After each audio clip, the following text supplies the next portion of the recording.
이 경제를 활성화시키고 계속해서 이 투자를 할 수밖에 없는 그런 요인으로 작용을 한다는 얘기죠. 이런 부분이 앞으로 러시아 경제가 계속 활성화되고 이 투자를 증대시킬 수 있는 가장 큰 요인으로 작용한다라고 이 말씀을 드릴 수 있고요.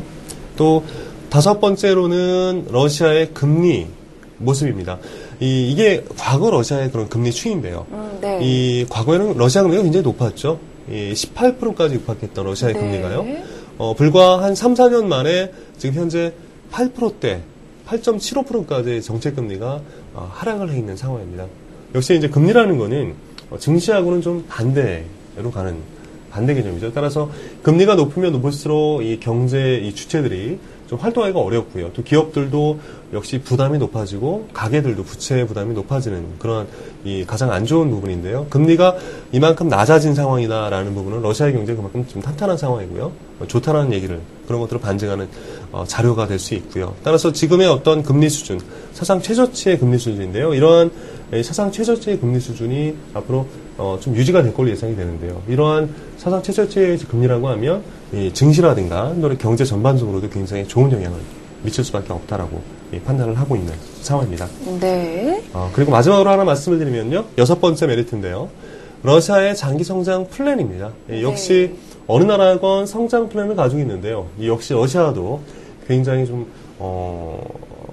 뭐라고 해야 될까요? 굉장히 좀 비저너블하고 이 거창한 그러한 플랜을 가지고 있는데요.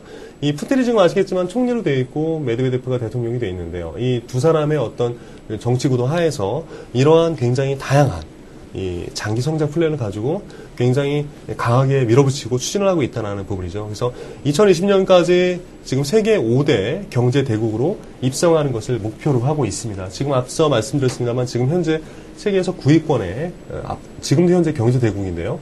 앞으로 한 10년 후에 러시아의 모습은 세계 5번째 5위권 경제 대국으로 올라서는 게 이들의 목표고요. 지금 상황으로 봤을 땐 충분히 달성 가능하지 않겠냐라는 게 전문가들의 입장입니다. 네. 그래서 이런 부분을 감안한다고 하면 러시아에 대한 이 투자는 장기적으로 꼭 이루어져야 된다는 그런 생각이 좀 드는 부분이죠. 네, 그렇군요. 이런 이 러시아의 야심찬 이런 경제 성장 플랜이 좀 이루어진다면 정말 그야말로 멋진 성장을 할 수 있을 거라는 생각이 드는데 어떻게 보면 이제 지금까지는 조금 긍정적인 점들에 대해서 그렇죠. 네, 설명을 해주셨다고 하면 어떤 나라든지 또 단점이 있을 수밖에 없지 않나라는 생각도 듭니다. 좀 주의하셔야 될 점들 저희 맞습니다. 네. 어떤 점이 러시아 있을까요? 시장이 굉장히 변동성이 높은 시장이고요. 또 앞서 말씀드렸듯이 좀 하이리스크 하이리턴형의 시장이기 네. 때문에 좀 투자자분들께서 유의를 많이 하셔야 되는 시장이면 분명합니다. 그래서 아직까지 선진 시장하고는 좀 틀리게 시장 증시 자체도 좀 덜 발전되어 있는 그런 시장이고요. 또 이 금융시장도 아직까지 좀 덜 발전되어 있습니다. 특히나 이 러시아 증시를 이끌어가는 자금의 가장 큰 자금이 이 외국계 자금이거든요. 이 개인들, 러시아 개인 투자가들의 자금 규모는 전체 증시를 차지하는 비중이 20%도 안 되는 굉장히 미약합니다.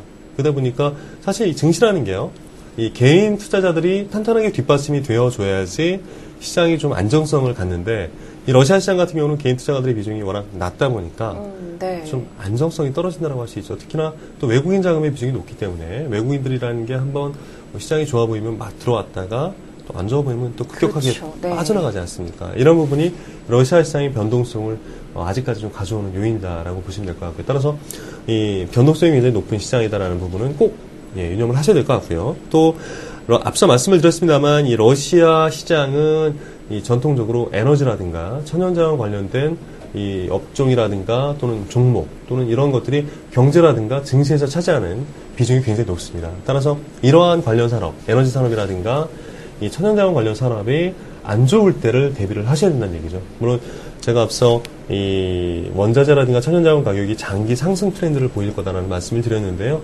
이것은 장기적인 트렌드지 단기적으로는 얼마든지 조정을 받을 수 있다는 얘기거든요. 따라서 이런 부분에 있어서는 당연히 이 원자재 가격이라든가 천연자원 가격과 러시아 경제가 굉장히 밀접하기 때문에 그런 가격 추이는 꼭 체크를 하시고 투자를 하셔야 된다는 생각이 듭니다. 네, 경제적인 면도 그렇지만 어떻게 보면 이제 러시아 하면은 사실 정치적인 불안 요소도 조금 아직까지는 좀 존재하지 않나라는 생각도 드는데 그 부분은 어떻습니까? 네, 맞습니다.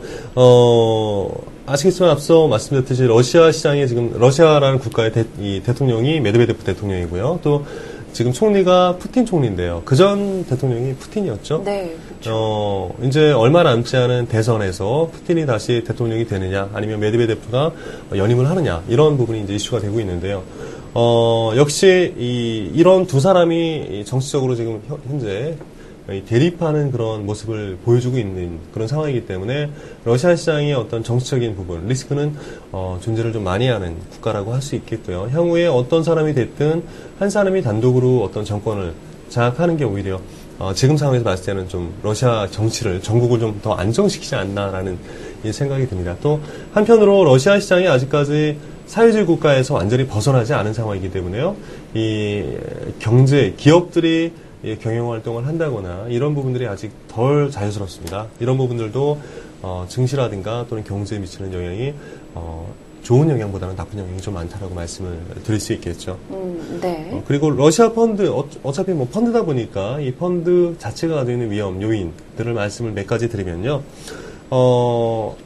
이 해외 투자하는 펀드이기 때문에 역시 이 투자 대상 국가의 러시아가 되겠죠. 러시아의 어떤 시장 상황이라든가 정치 상황, 경제 상황 등에 따른 위험에 노출이 되어 있다는 부분이 투자자분들께서 가장 유념을 하셔야 되는 부분이고요. 따라서 그 시장에 대한 어떤 정보라든가 이런 것들을 좀 시시각각 체크를 하셔야 될 것 같고요. 또 특정한 종목, 특히 러시아 시장이 에너지, 천연자원에 대한 종목 비중이 굉장히 높기 때문에요. 이러한 특정 종목이나 업종에 대한 투자 비중이 높기 때문에 관련 산업에 대한 어떤 그런 흐름도 좀 체크를 꼼꼼히 해보셔야 될 것 같고요. 또 러시아 시장이 가지고 있는 그런 10년 전에 모라토리움을 선언했거든요, 러시아가. 이런 네. 부분들도, 향후에도 뭐 이런 부분들이 전혀 발생하지 않을 거라고 말씀드리기 좀 어렵기 때문에, 물론 러시아 시장이 지금 굉장히 경제적으로 발전했습니다만, 그래서 이런 부분에 대한 체크, 거시경제 지표에 대한 체크도 좀 따라야 될 것 같고요. 다행스럽게 러시아 시장은 현재 국내에서 나와 있는 러시아 이 펀드들을 보면요. 이 러시아 이 증시, 러시아 국토 내에서 만들어진 증시에 투자하는 것보다는 해외에 상장되어 있는 DR 형태의 러시아 주식에 투자를 많이 네. 합니다. 따라서 달러나 유로화로 된 러시아 주식들을 많이 투자하기 때문에 환 변동 위험은 많이 없다라고 생각하시면 될 것 같고요. 대부분의 러시아 펀드들이 환해지를 100% 하는 구조를 가고 있는 상황입니다. 네. 그래서 환 변동 위험은 좀 덜 있다라고 생각이 듭니다. 네. 자, 그렇다면 마지막으로 지금까지 이제 업계에 현재 나와 있는 러시아 펀드의 수익률이라든가 좀 뭐 자금 상황이라든가 궁금한데 어떻습니까? 네, 지난 1월 22일자 기준으로 한번 제가 뽑아왔는데요. 보시면은, 지금 현재 러시아 펀드의 수익률, 최근 1년 수익률은, 전체 업계에 나와 있는 다른 펀드들보다 훨씬 양호한 모습을 보여주고 있고요. 연초 이후에 현재, 펀드마다 약간씩 명암은 갈립니다만, 대략 한 8에서 9% 정도의 높은 수익을 보여주고 있고요.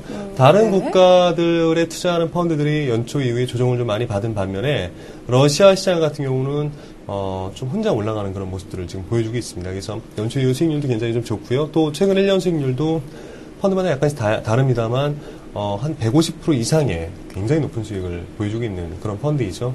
앞서 말씀드렸습니다만 이런 과거 수익률만 가지고 투자하는 거는 제가 좀 리스크 하나라고 말씀을 드렸는데요. 어쨌든 러시아 시장의 변동성이 높기 때문에 이러한 높은 수익률은 또 향후 1년간 어떻게 될지 장담하기는 좀 어렵습니다만 네. 지금 현재 상황으로 봤을 때는 이러한 러시아의 좋은 흐름들은 향후에도 좀 이어지지 않을까라는 생각이 개인적으로 드는 그런 펀드입니다. 네. 저희 이제 CG의 브라질 펀드 수익률 현황이라고 나갔는데, 네, 러시아 펀드의 수익률 현황이 되겠습니다.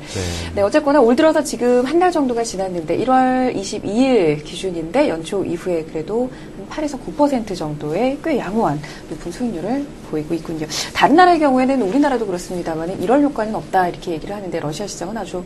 네, 혼자 지금 독약 청청하고 있는 그런 대표적인 시장입니다. 네. 네. 참 여러모로 부러운 점이 많은 국가인 것 같습니다. 자, 오늘도 좋은 정보를 많이 전해주셨는데요. 이제 슬펀생 쪽지시험 시간입니다. 아무래도 이제 시청자분들께서 앞에 내용도 내용이지만 또 이 선물을 받을 수 있는 이 퀴즈 시간을 많이 기다리고 계시는 것 같습니다. 그렇죠. 가장 네. 또 궁금하시겠죠? 네.